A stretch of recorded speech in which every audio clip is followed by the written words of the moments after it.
ఒక రోజున పూజ్య చక్షుపాలుడు బుద్ధ భగవానునికి ప్రణమిల్లడానికి చేతవన విహారానికి వచ్చాడు. ఆయన అంధుడు.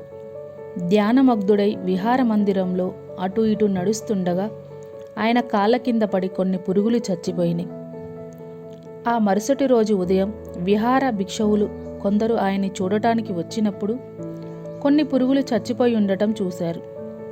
చక్షుపాలుడి పట్ల వాళ్లకు వైమనస్యం కలిగింది. వాళ్ళు బుద్ధ భగవానుడి దగ్గరికి వెళ్ళి ఈ అపచారం గూర్చి చెప్పారు.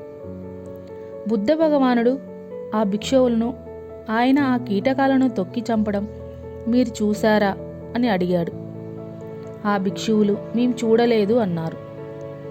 అప్పుడు బుద్ధ భగవానుడు మృదువుగా మందలిస్తున్నట్లుగా ఆయన కాళ్ళ కింద పడి అవి చనిపోవడం మీరు చూడలేదు కదా, ఆయన కూడా ఆ అల్ప ప్రాణుల్ని చూడలేదు, చూసి ఉండే అవకాశమే లేదు కదా. అంతేకాదు ఆయన అర్హత్వాన్ని కూడా పొందినవాడు. ఇప్పటికే జీవహింస ఆయన వల్లడు, ప్రాణుల్ని అంతమొందించడానికి సమ్మతించడు.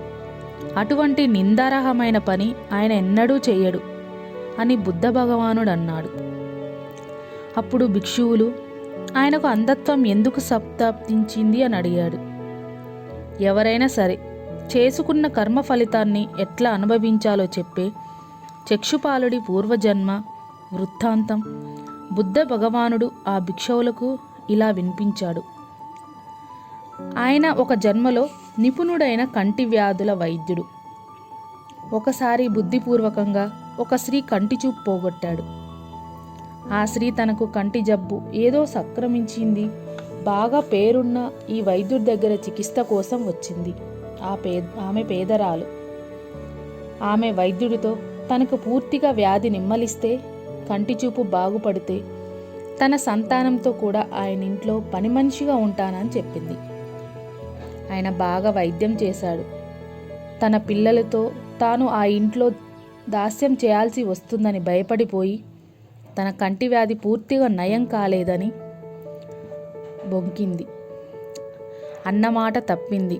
వైద్యుడికి కోపం వచ్చింది. అతడికి తెలుసు ఆమె కంటి జబ్బు పూర్తిగా నయమైందని. అయినా ఆమె ఇదివటరి కన్నా తన కంటి చూపు మరింత పాడైపోయిందని అబద్ధం చెప్పింది వైద్యుడికి. ఆమె మాటలకి ప్రతీకారంగా వైద్యుడు, అట్లనా, ఈ పూత మందుతో పూర్తిగా తగ్గిపోతుంది అని ఒక్క అంజనం ఆమెకిచ్చి వాడమని చెప్పాడు. నిజానికి అది వికటించి కంటి చూపు చెరుపు చేసి చూపు కొట్టే మందు అది. ఆ మందు వాడి ఆమె పూర్తిగా గుడ్డిదైపోయింది. ఈ పాపకృత్యం వల్ల చాలా జన్మలలో ఆ వైద్యుడు కంటి చూపు పోగొట్టుకొని అవస్థల పాలు కావలసి వచ్చింది. ఈ జన్మలోనూ అది తప్పలేదు.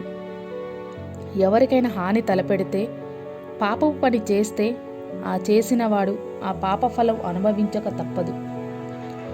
కాడితో ఎద్దుబండిని లాగుతుండగా దాని కాలిగిట్ట వెంబటే బండి చక్రం సాగుతున్నట్లే పాపం చేసిన వాడి వెంట ఆ పాపం అనుసరించి వస్తూనే ఉంటుంది అని బుద్ధ భగవానుడు చెప్పాడు.